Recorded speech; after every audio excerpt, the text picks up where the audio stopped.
I'm using Prussian blue, and I'm bringing a little bit of violet into that mixture, mixing the two in my palette, so it's kind of like a blueberry color. And I'm going to create a new elevation here. It's a little more reddish in color.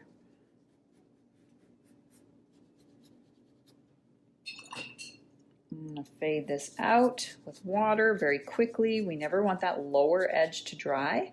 Use a combination of burnt umber and violet, and I'm just going to start in the foreground here. Now it's a little challenging to see my underlying drawing, but I see parts of it, and actually that's kind of ideal, because if I was trying to circle around and paint every single stone that I drew earlier, it would end up looking too tight. Just as I mentioned earlier, by squinting your eyes and kind of eliminating some of the midtones and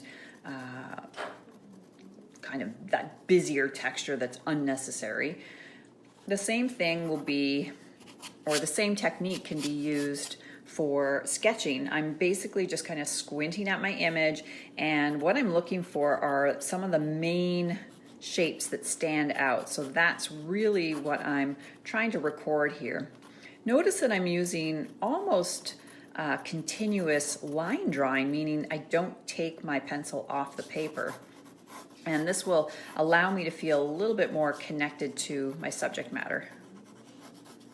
To start, and of course we're working with the lightest values first as well. In this approach, it's important to work on dry paper. I don't want to pre-wet this because I don't want to risk reactivating the paint that's down there. So these are true glazes. So I'm testing it on my test strip to make sure it's nice and transparent. So I actually need a little bit more water than that. I'm going to go with something in this range right now.